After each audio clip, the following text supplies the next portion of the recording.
Instituto Nacional de Medicina Legal y Ciencias Forenses.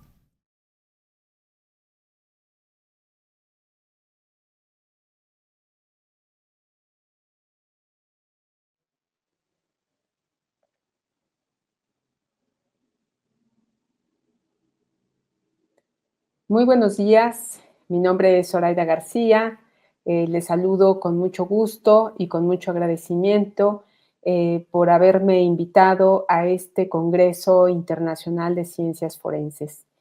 Es el 20º Congreso Nacional y 5º Congreso Internacional de Medicina Legal y Ciencias Forenses en Colombia. Me gustaría que empezáramos a poner la presentación. El título de mi ponencia esta mañana es El valor de la prueba pericial en los procesos de desaparición forzada en México. Me siento muy honrada de que el Instituto Nacional de Medicina Legal y Ciencias Forenses me invite para ser una voz desde México en explicarles, hablarles un poco sobre este fenómeno que estamos viviendo y cuál es la perspectiva que tenemos desde la academia, específicamente desde la licenciatura en Ciencia Forense de la Facultad de Medicina de la UNAM. Comienzo por comentarles qué es lo que está sucediendo. En México tenemos un alto índice de personas desaparecidas y no localizadas. Esto que ven ustedes en pantalla es un screenshot de un registro nacional de personas desaparecidas y no localizadas que controla el Gobierno de México a través de la Secretaría de Gobernación, quien a su vez de la Comisión Nacional de Búsqueda lleva este registro desde hace un tiempo en el cual las personas pueden acceder y si hay una persona que conozcan y que no localizan, ingresan ahí sus datos para que eventualmente estos puedan ser comparados con otras bases de datos. ¿Cuáles podrían ser estas? Bueno, pues registros migratorios, registros fronterizos, registros de hospitales, registros de personas en detención, etcétera, con los que eventualmente se pudiesen cruzar y lograr que las personas se localicen. El registro hasta ahora está en este nivel, 107,179 personas que se encuentran desaparecidas y no localizadas. Es un registro que lleva el conteo desde el año del 64 a la fecha. ¿Por qué desaparecen las personas en México? Bueno, las razones son múltiples. Por supuesto, una, y es el tema del que hoy voy a hablar, es el de la desaparición forzada, pero no todas las personas desaparecen por estas razones, que son razones de Estado. Y sabemos que la desaparición forzada es motivada por la participación del Estado por una forma represiva.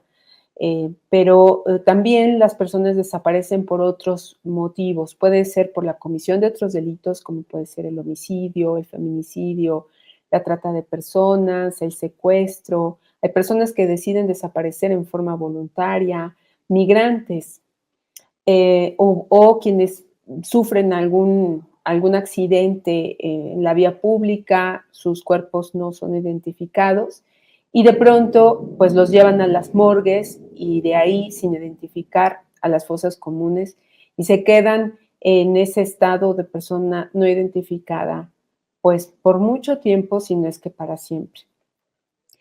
¿Y quiénes son estas personas que suelen desaparecer? Hay registros de que la mayoría de las personas o las personas que se encuentran más vulnerables para desaparecer en nuestro país actualmente son defensores de derechos humanos, periodistas, personas que pertenecen al grupo LGBTIQ+, migrantes, indígenas, mujeres, muchas personas que son víctimas de extorsión y personas buscadoras. De entre las personas cuyo registro se encuentra como desaparecidas o no localizadas, hay una gran mayoría de hombres que oscilan entre los 15 y los 40 años de edad. El 25% de ellos son mujeres. El 20% de ellos eran menores de edad en el momento en que desaparecieron. Y hay una cifra reconocida por el Estado de 52,000 personas fallecidas sin identificar. Se refiere a cuerpos que se encuentran en las morgues sin haber podido ser identificados.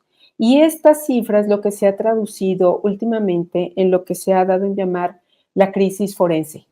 Esa incapacidad que de pronto atrapó a nuestro sistema estatal de no poder enfrentar desde el punto de vista forense la identificación de personas. Se han visto rebasados los servicios forenses mexicanos en este sentido, incluso en el almacenamiento de cuerpos. Y esto realmente se volvió un problema. La cifra no es exacta porque ya tiene algunos años que se está manejando, pero seguramente no ha variado mucho ni se ha podido abatir en un número significativo. ¿Por qué desaparecen las personas en México? Ha tenido una explicación histórica que se explica de esta manera. Mm, por ahí del año de 60, bueno, nuestro movimiento de revolución se efectuó a principios de 1900 y en la postrevolución hubo acomodamientos, un tiempo postrevolucionario en el que el gobierno quedó en manos de los militares, después pasó a manos civiles, pero las fuerzas militares siempre han estado ahí atrás. Y precisamente democrático México no ha sido nunca, aun cuando después del movimiento revolucionario quedaron asentados estos principios en nuestra Constitución Federal. Tuvimos tiempos en que, muy largo tiempo, en que hubo un partido hegemónico, el Partido Revolucionario Institucional, y pues las disidencias políticas fueron combatidas con la desaparición forzada. Se combatió pues a los grupos obreros, a los grupos campesinos, a los grupos rurales que disentían y que declaraban huelgas en los años 50, 60, y las formas de represión estatal pues eran estas precisamente, las de desaparición forzada. De los años 60, 70, 80, hubo un fenómeno que se ha dado en llamar la guerra sucia. Este fenómeno de guerra sucia, bueno, se critica este término porque guerra precisamente no fue.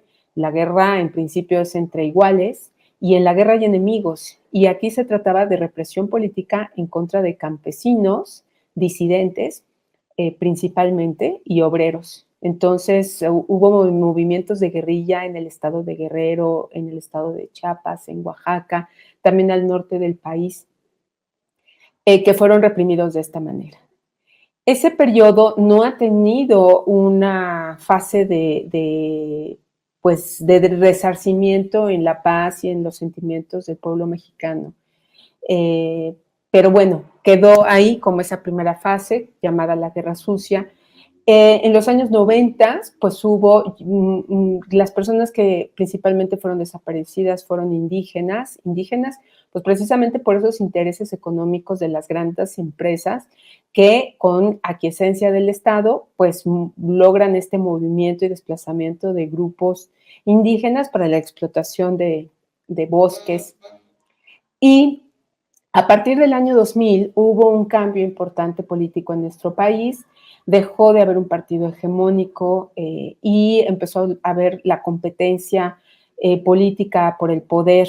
Llegó un partido de derecha que en el año 2006 decidió declarar la guerra al narcotráfico. Esa fue su manera de combatir, su estrategia, que lo que logró es que hubiese un combate también entre las propias organizaciones criminales y pues que hubiese también muchas personas civiles víctimas de violencia.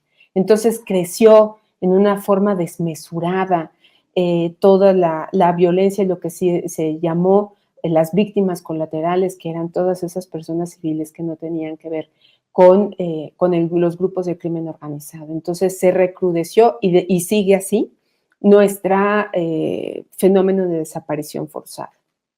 Esta pantalla también la he tomado del mismo registro de personas desaparecidas y no localizadas del gobierno federal, que si ustedes se fijan, viene desde el año de 64. Este primer pico que se ve aquí no le hacemos mucho caso porque son casos que no tienen una fecha cierta, pero a partir de entonces se empezaron a registrar desapariciones. Aquí en el año 74 hubo una serie de desapariciones importantes, sobre todo en el estado de Guerrero, y continúa este bajo registro que explota en el año 2006, que es cuando toma el poder Felipe Calderón y se declara esta guerra contra el narcotráfico, en la que empezaron a subir de una manera muy significativa los datos de personas desaparecidas, la mayoría hombres, pero también muchas mujeres.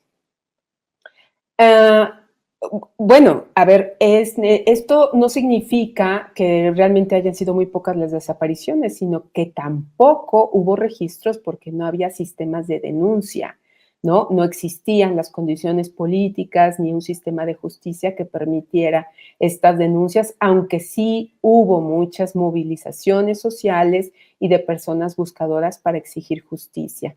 Este tipo de registros empezaron a establecer en los últimos años y por eso ahora contamos con estas estadísticas. Estas dos etapas, las que se han dado en llamar primero la guerra sucia y después la guerra contra el narcotráfico, se pueden significar por dos casos muy importantes y yo diría paradigmáticos en materia de desaparición forzada de personas. El primero es el caso de Rosendo Radilla, en el que se conoció por la Corte Interamericana de Derechos Humanos y el Estado mexicano fue demandado. Americana de Derechos Humanos se pronunció en el año 2009, pero la desaparición de Rosendo Radilla ocurrió en el año de 74. Él era un disidente político del estado de Guerrero, incluso fue presidente municipal en su pueblo, fue un activista y componía corridos. Y en una ocasión que iba en un camión de pasajeros, los detuvieron los militares en un retén, los militares lo reconocieron, se lo llevaron y nunca más se volvió a saber de él. Su familia, pues, no encontró las condiciones para denunciar esto, sino hasta el año 2000. Y fue entonces cuando se exigió que iniciaran las investigaciones, porque México no lo hizo de una manera eficiente, y por eso es que llegó el asunto ante la Corte Interamericana de Derechos Humanos, en donde esa corte nos dijo, pues hizo falta y sigue haciendo falta una diligente investigación de búsqueda. El asunto fue llevado por algún tiempo, fue conocido por tribunales militares, eso también le pareció muy mal a la Corte Interamericana, que los militares fueran juzgados por los propios militares y que no fueran juzgados por un fuero común. Y también se pronunció la Corte por el derecho a la verdad, el reconocimiento del derecho a la verdad de las víctimas. En ese tiempo se tiene el registro de que desaparecieron entre 500 y 1000 personas, estamos hablando de los años 60, 70, 80.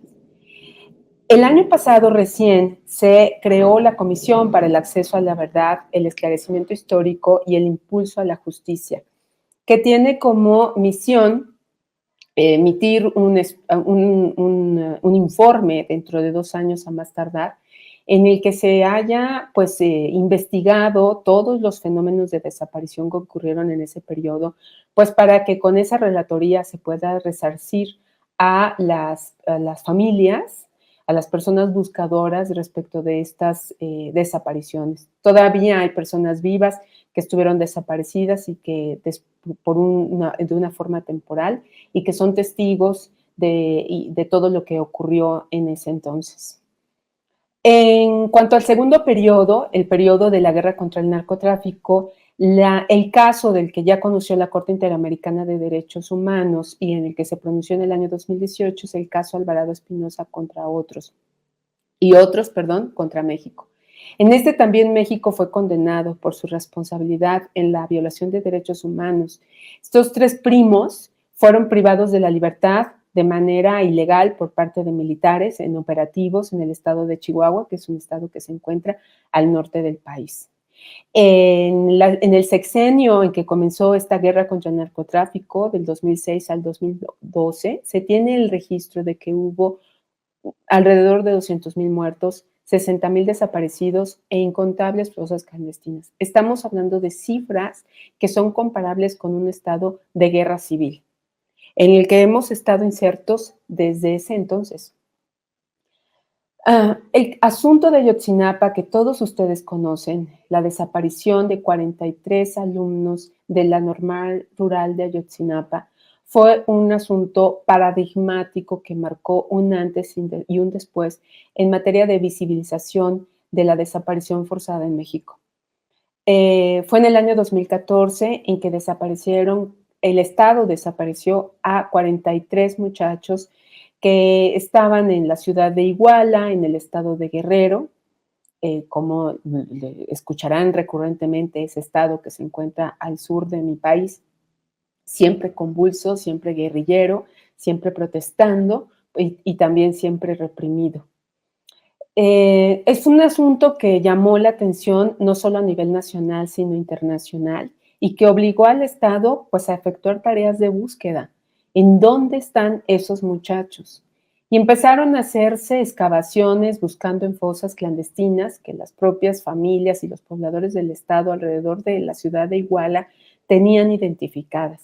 Entonces empezaron a haber excavaciones y a haber hallazgos de cadáveres y los comparaban con los datos que se tenían de los chicos que habían sido desaparecidos y no eran. Y habrían más fosas y no eran. Y habrían más fosas y no eran. Entonces, ¿quiénes eran todas esas personas que estaban ahí en fosas clandestinas? ¿A quiénes pertenecían esos cadáveres? Fue un escándalo internacional el que se visibilizara que México completo es una fosa clandestina. Así que las familias que no habían sido visibilizadas en la búsqueda de sus personas desaparecidas empezaron a visibilizarse también. Y se organizaron, hubo un grupo de personas, de organizaciones civiles, una destacó mucho, que se llamó en ese entonces Los Otros Desaparecidos. Y esos otros desaparecidos eran los familiares que habían estado buscando a las personas desaparecidas desde antes que ocurriera lo de Ayotzinapa y que también exigieron ser visibilizados y que hubiese metodologías para la búsqueda e identificación de los cuerpos. ¿Qué fue lo que pasó? Bueno, pues que entonces ante toda esa presión social en mi país, el Estado mexicano se vio obligado a que ahora sí no solo se reconociera que existía un gran número de personas desaparecidas y no localizadas, un gran número de fosas clandestinas y de cadáveres que rebasaban la posibilidad del trabajo de los servicios forenses para su búsqueda, localización e identificación. Y entonces se reactivó un sistema nacional de búsqueda que ya existía por ahí en la ley bueno, el Sistema Nacional nació en el año del 2017 y 2018, pero antes de esto ya existían los tipos penales de desaparición forzada en diversas entidades de la República. Nosotros tenemos 32 estados, a eso me estoy refiriendo, y que todas estas entidades, todas estas provincias juntas, formamos a una federación.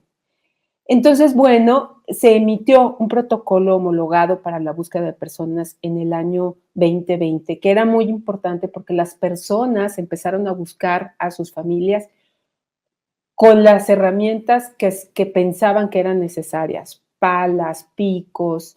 Hubo una confrontación muy grande con las fiscalías porque las fiscalías decían es que están destruyendo la cadena de custodia, nos están imposibilitando para intervenir. Y entonces lo que se hizo fue tratar de ordenar. Y en este protocolo homologado para la búsqueda de personas se trataron de establecer criterios para la búsqueda que fueran ayudando y apoyando a las familias buscadoras, pero que también fueran estandarizando el trabajo de las autoridades responsables de ello.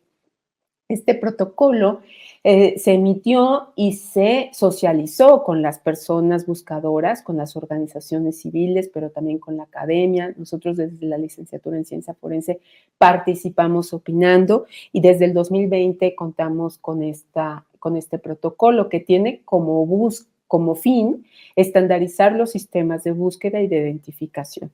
La búsqueda, pues se clasificó en la búsqueda inmediata para tratar de encontrar a las personas en los primeros momentos en que no es localizada, la búsqueda individualizada, o en los casos en los que se piense que la persona que no se localiza ha sido víctima de un delito, que puede ser el de desaparición forzada, pero también podría ser el de homicidio, el de feminicidio, el de trata de personas. La búsqueda generalizada, que es buscar estándares, buscar características generales de una serie de personas que son desaparecidas bajo un mismo modus. Y la búsqueda de familia es que ya teniendo localizada a una persona viva o muerta, se trate de buscar a quienes lo están buscando para poder identificarlo y poder hacer la entrega como es debido. En la fase de identificación, pues también se trató de estandarizar que una vez localizada la persona con vida o sin vida, se pueda identificar y se pueda hacer entrega a sus familiares, siempre resguardando todas las medidas humanitarias necesarias.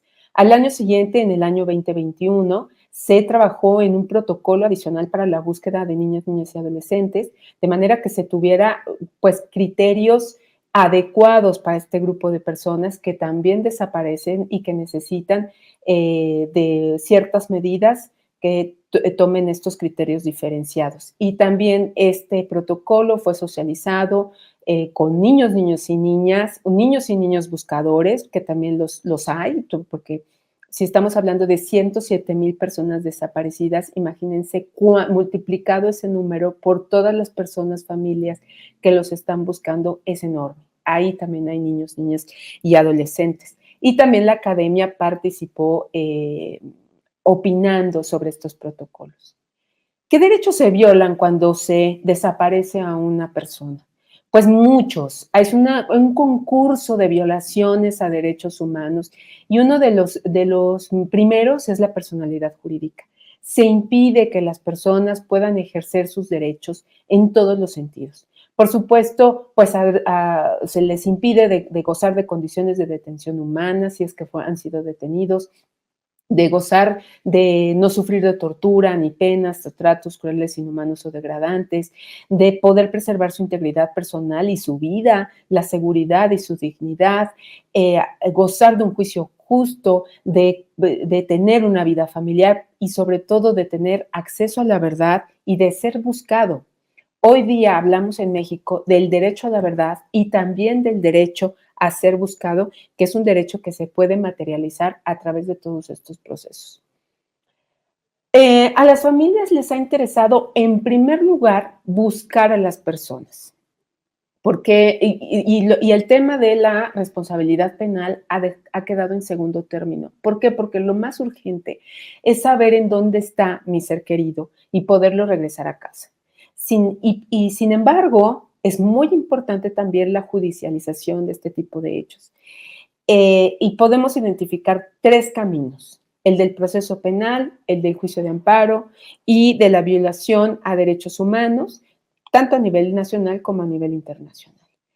Respecto del proceso penal, bueno, nosotros contamos con una normativa mexicana. Se emitió en el año 2017 y entró en vigor una ley general en materia de desaparición forzada de personas, en que se tipifica en su artículo 27 que comete el delito de desaparición forzada de personas el servidor público, el particular que con la autorización, el apoyo o la licencia de un servidor público prive de la libertad en cualquier forma a una persona, seguida de la abstención o negativa a reconocer dicha privación de la libertad o a proporcionar la información sobre su suerte, destino, paradero. Y la pena que se impone es de 40 a 60 años y días multa.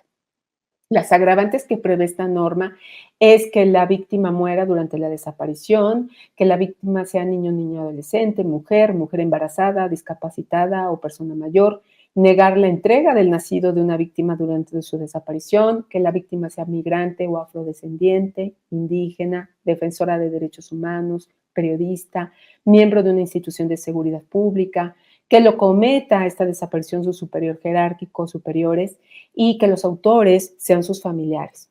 También en esta norma se prevé un tipo penal de desaparición cometida por particulares, que se diferencia del secuestro, con que aquí no hay precisamente el objetivo de buscar una recompensa o un pago, sino de ocultar a la víctima su suerte o paradero. Aunque esta ley entró en vigor en el año 2018, como les decía, antes ya teníamos tipos penales en las diferentes entidades, en 27 de las 32 entidades federativas, pero ojo, hay algo muy importante, a la fecha hay muy pocos casos judicializados y muy pocas sentencias condenatorias. Se contó también por esos años, a partir del año 2018, con un protocolo homologado de investigación para los delitos de desaparición de personas que elaboró la Fiscalía General de la República en colaboración con las fiscalías locales para tratar de homologar qué deben de hacer las fiscalías desde el mismo momento en que se denuncia la desaparición de una persona.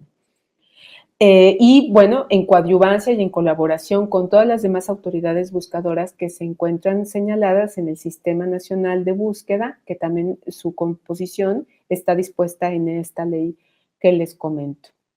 Principalmente de este sistema se desprende que exista la Comisión Nacional de Búsqueda y comisiones locales de búsqueda.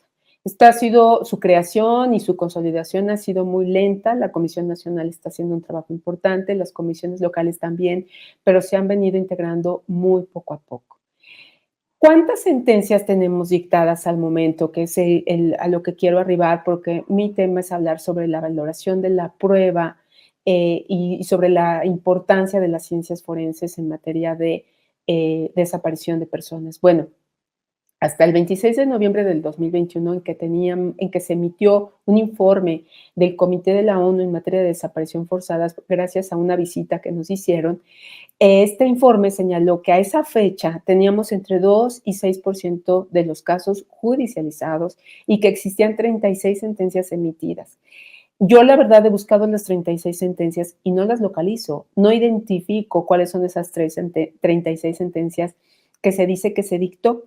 Sin embargo, para preparar esta ponencia, consulté la Plataforma Nacional de Transparencia, en donde aparecen 61 sentencias de interés público que se han hecho públicas, pero la gran mayoría de ellas no son definitivas, o son de apelación, son sentencias interlocutorias o de declaración de ausencia.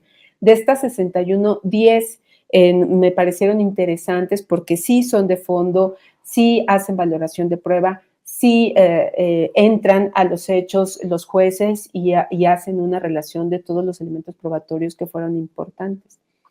La prueba testimonial es muy importante en el sistema acusatorio mexicano, como lo fue también en el sistema inquisitivo anterior.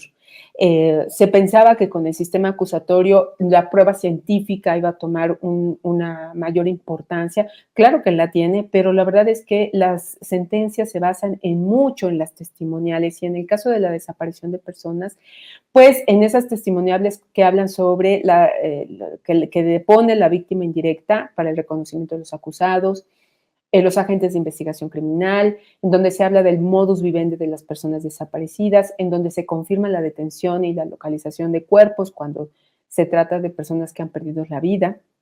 Se admite el testimonio único porque dado el tipo de comisión del delito que no es abierto necesariamente y en que puede haber muy pocos testigos, el testimonio único es muy importante siempre que se garantice el conocimiento y la veracidad y sea insospechable de parcialidad. Adminiculado, por supuesto, con el resto de las pruebas indirectas. Muy importantes las documentales, facturas, constancias de expedientes, identificación de vehículos si es que intervinieron este tipo de elementos. Pero las pruebas periciales prevalentes en estas sentencias son la criminalística, por supuesto, del análisis de los lugares de los hechos, de los lugares del hallazgo, la medicina forense para determinar la causa de muerte, el intervalo postmortem, la dactiloscopía, la genética, el análisis de video, si es que se tiene a la mano. Otra vía de judicialización es el juicio de amparo. Nosotros tuvimos una reforma muy importante a nuestra ley de amparo en el año 2013 y en esa época se creó un tipo de amparo que se le ha llamado el amparo buscador. Es decir, al juez de amparo, que es un juez federal, le ha dado las atribuciones para poder buscar. Una persona que tiene una persona desaparecida puede ir ante un juez de amparo y promover en su nombre este tipo de juicio para que el juez empiece a buscar y a ordenar a todas las autoridades que se declaren como presuntamente responsables que informen sobre el paradero de la persona. Entonces, varios jueces de amparo han ejercido estas funciones y hay una juez que se llama Carla María Macías Lovera, que está en el estado de Guanajuato, que es un estado que se encuentra en el centro del país y que, por cierto, actualmente es muy convulso en materia de violencia por las actividades de narcotráfico y otras actividades de violencia por razón de crimen organizado. Ella ha dictado varias sentencias que han sido paradigmáticas por ser muy valientes y muy arrojadas en el ejercicio de estas atribuciones. Esta sentencia, que fue dictada en septiembre de 2016, trata de esto. Los hechos ocurrieron el 25 de noviembre de 2015. Un señor estaba en su casa junto con su esposa, su hijo, su nuera, y de pronto llegan unos militares, uno de ellos se salta la barda para poder abrir el portón de la casa y deja así entrar a 2 camiones de militares que entran por el señor y se lo llevan. La señora pues promovió el 27 de noviembre esta demanda de amparo buscador. La jueza se movió, por supuesto, pidió informes a todas las autoridades, al establecimiento militar, a las fiscalías que pudiesen haber sabido de la detención, a las autoridades administrativas que también por faltas administrativas ejercen detención, y lo que logró investigar a partir del acceso que tuvo a las cámaras y a análisis de video e incluso una prueba de análisis de contexto es que después de haberse llevado al señor detenido de manera ilegal y haber ingresado al domicilio también sin ninguna orden judicial, después de un buen rato, los militares lo llevaron al juzgado cívico diciendo que el señor les había faltado al respeto y entonces en el juzgado cívico lo arrestaron por 6 horas. A las 6 horas lo dejaron ir y se ve tanto en las cámaras del juzgado cívico todo este movimiento y cómo después el señor sale. Por cierto, ya descalzo, él había salido con ropa de su casa, pero él sale, lo dejan ir y a las 2 calles pasa otro convoy de militares y nunca más se le vuelve a localizar al señor.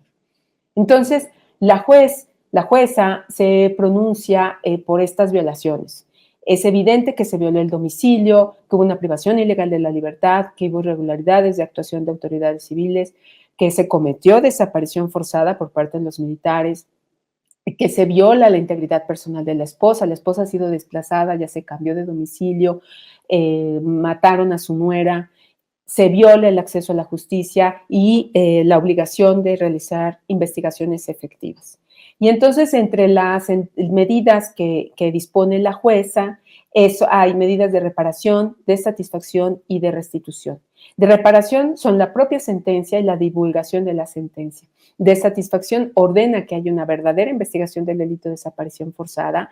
Se había iniciado por una autoridad local cuando debía de ser federal, puesto que los responsables son militares, y se había iniciado una averiguación previa y no una carpeta de investigación conforme al sistema acusatorio.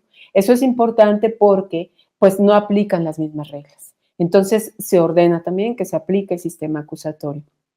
Y entre las medidas de restitución, pues que se localice al quejoso y que se respeten los derechos de las víctimas en el reconocimiento de su calidad de no revictimización y no criminalización. En cuanto a la responsabilidad internacional, pues como ya les comentaba, México ha sido sentenciado en varias ocasiones precisamente por su falta de actividad eficiente en la búsqueda y localización de personas y en el respeto a los derechos del debido proceso legal. Entonces, en este tipo de procedimientos, pues no se fija la responsabilidad penal de nadie, sino sí la responsabilidad de los estados por las violaciones a derechos humanos, lo que lleva a que los criterios de valoración de la prueba sean menos formales, que la prueba indiciaria sea válida, que se dé un alto valor también aquí a los testimonios y que la carga de la prueba recaiga en el Estado. Estos criterios de la Corte Interamericana de Derechos Humanos han llevado a que utilicen un contexto que incluye la existencia de un patrón sistemático de violaciones. La prueba de análisis de contexto ha sido muy importante en nivel de justicia interamericana y se ha vuelto también muy importante a nivel nacional. Eso a mí en lo particular me da mucho gusto porque es un avance en el tipo de pruebas periciales con las que vamos contando. También las pruebas circunstanciales, los indicios y las presunciones. Se tiene registro que para el año 2014, 20% de los casos de que conocía la Corte Interamericana de Derechos Humanos era sobre desapariciones forzadas o involuntarias. El caso de Radillo Pacheco, que ya les yo comentaba, que se resolvió en el año 2009, pues toma en cuenta como pruebas principales los testimonios de los familiares, sobre las investigaciones de la Fiscalía, sobre el patrón sistemático generalizado de falta de acceso a la justicia y a la verdad cometido por el Estado mexicano durante los años 60, 70, 80 y cómo hasta hace muy poco se ha reconocido en la normatividad mexicana el delito, ¿no? Y la tipificación del delito. El Estado mexicano tardó mucho en reconocer que comete desaparición de personas. Entonces, esto ha ocurrido y así se narra en este caso. Las periciales que fueron muy importantes fue una de geofísica para poder mostrar a la Corte cómo en mapas se encuentran, sucedieron todos estos hechos y los posibles lugares de localización. Y pues la historia, el contexto histórico, los patrones de desaparición y tortura e impunidad que se dieron en esos años. Había una forma en que el estado de Guerrero, el gobernador del estado de Guerrero desaparecía personas que eran los vuelos de la muerte. Llevaban a estos políticos, presos políticos y personas a desaparecer y los aventaban al mar enfrente de la ciudad de Acapulco. ¿Cómo los íbamos a encontrar? ¿Cómo se iban a encontrar? En el caso Alvarado Espinosa y otros más recientes, desde el año 2018, la Corte Interamericana declaró: la desaparición forzada tiene carácter pluriofensivo, su naturaleza es permanente o continua, se prolonga mientras no se conozca el paradero de la persona desaparecida o se identifique con certeza sus restos. Entonces es un fenómeno permanente que así se debe de considerar por el derecho. También advierte que la intervención de las Fuerzas Armadas en actividades de seguridad pública son peligrosas y tienen que restringirse, que tienen que rendir cuentas y que pues su participación tiene que estar regida por un sistema de Estado de Derecho y de respeto a las garantías. Esto nos preocupa mucho actualmente en el Estado mexicano porque resulta que nuestro actual gobierno está promoviendo de una manera muy importante la participación de los militares en materia de seguridad pública. Y no solo eso, sino también en otras áreas estratégicas de nuestro país, como puede ser de economía. Así que esta es una gran preocupación y nos parece una gran regresión en materia pues de violación a derechos humanos. Ahora, regreso al tema de la ciencia forense. ¿Qué hace falta en materia de ciencia forense a nivel nacional? Estábamos viendo cómo se habían venido integrando las sentencias en materia de análisis de desaparición forzada. Estas 10 sentencias que les digo que destaco entre las 61 que encontré públicas. Bueno, creo que hace falta, ya se aplica en materia de búsqueda de personas, pero creo que hace falta que lleguen a la judicialización, la aplicación de las geociencias, del análisis masivo de datos, de los conocimientos arqueológicos, del análisis de progresión de edad, aquí no lo apunto, pero también el análisis de suelos, y esto pues para el temas de búsqueda. Y en temas de identificación, pues la aplicación de la antropología biológica, de la odontología, la identificación facial a través de foto, video, la identificación a través de voz para personas vivas y por supuesto siempre presente el análisis de contexto. En la licenciatura en ciencia forense de la Facultad de Medicina de la UNAM, donde yo trabajo y me siento muy orgullosa de coordinar un equipo de trabajo, pues se trabaja en temas de investigación que tienen que ver con cruzan con el derecho y la estadística, pero se concentran en toxicología, genética, entomología, análisis de voz, odontología, dactiloscopía y antropología. Estamos formando a científicos forenses desde hace 10 años. y les damos clases para que sepan buscar, porque tenemos en México una gran tarea de búsqueda de personas. Aquí esta fotografía muestra nuestro campus universitario y a los chicos haciendo prácticas de técnicas de búsqueda dentro de la clase de arqueología y técnicas de identificación humana. También en la clase, aquí están en el laboratorio de antropología, están tomando la clase de antropología y técnicas de identificación humana también, y usando un brazo electrónico para poder tomar fotografías e imágenes 3D en las que puedan analizar pues todos los detalles y estándares para la identificación de personas, sobre todo tomando en cuenta pues los estándares mexicanos, los estándares locales. Aquí están también en nuestras instalaciones haciendo pues una simulación de fosa clandestina para aplicar técnicas arqueológicas de excavación y técnicas antropológicas de identificación.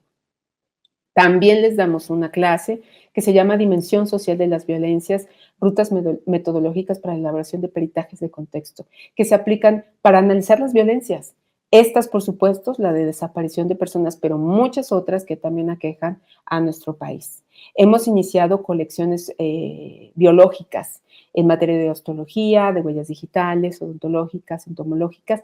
¿Todo esto para qué? Pues para poder ir obteniendo estándares en todas estas áreas locales que nos puedan servir para ir obteniendo estándares de identificación de nuestras poblaciones.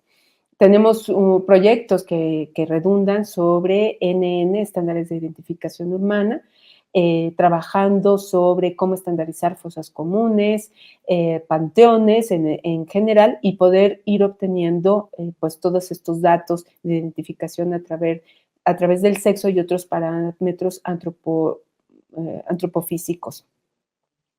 Trabajamos también de manera interdisciplinaria, por ejemplo, para la identificación humana, combinando el trabajo desde la odontología forense, la dactiloscopía y la antropología, de manera que vayamos obteniendo estándares de identificación. Estos son algunos ejemplos de las investigaciones que realizan nuestros alumnos para titularse. No sé, obteniendo caracteres morfológicos dentales, estimación de sexo a partir de morfometría directa en dientes, estimación de ancestría biogeográfica, también por morfogeometría, los patrones de identificación que son más generales y en este sentido, pues identificar el estudio documental de caries rampantes, queloscopía, análisis de variabilidad facial, la identificación facial forense, variabilidad dermatoglífica, elaboración de protocolos de la aplicación del ADN mitocondrial, tomando en cuenta que muchos de los restos humanos que se localizan pueden estar muy, muy degradados por las técnicas tan atroces que se usan para desaparecer personas. Hemos hecho alianzas con pues, institutos como el Centro Geo, que aquí en México hace análisis geofísicos para la localización de personas, y publicar, ¿no? Publicar estas publicaciones de este año que tiene que ver con una serie de participación de expertos nacionales y extranjeros en materia de identificación de personas desde el punto de vista antropológico. Tenemos una revista digital en la que también estamos convocando a alumnos y académicos para que nos comenten y hagan saber de sus avances en las investigaciones sobre identificación humana, identificación de personas.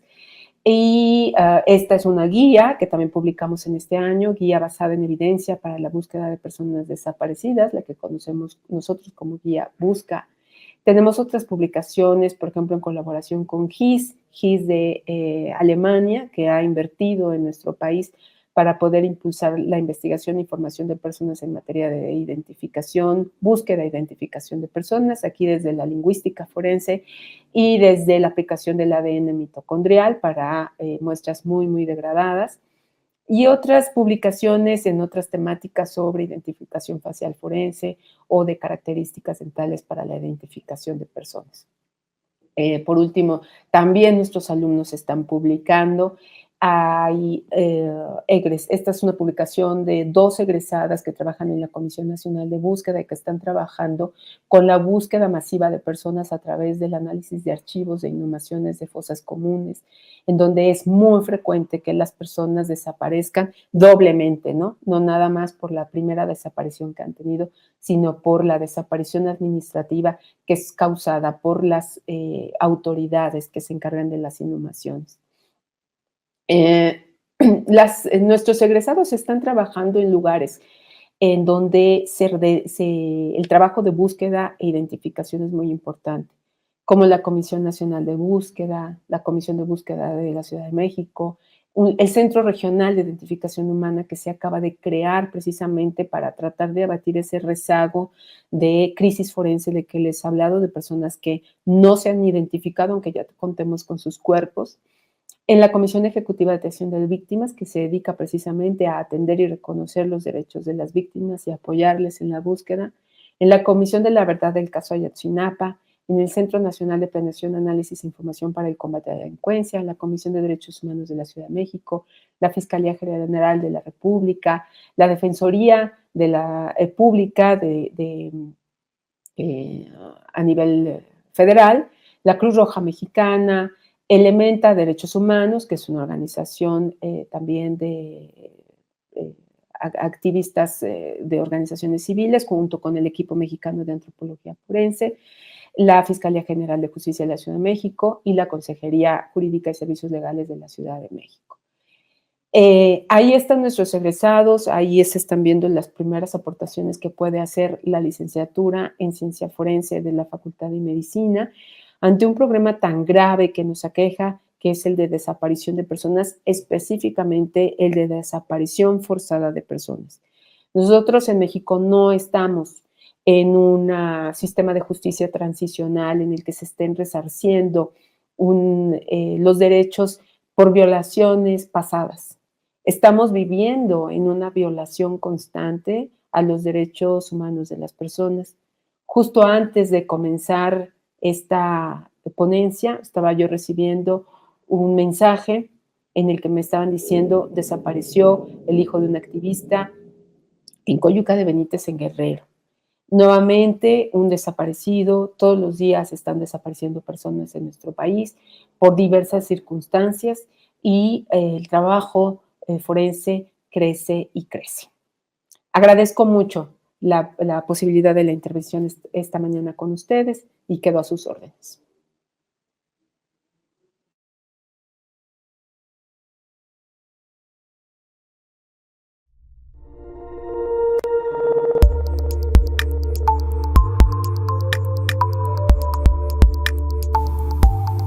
Instituto Nacional de Medicina Legal y Ciencias Forenses.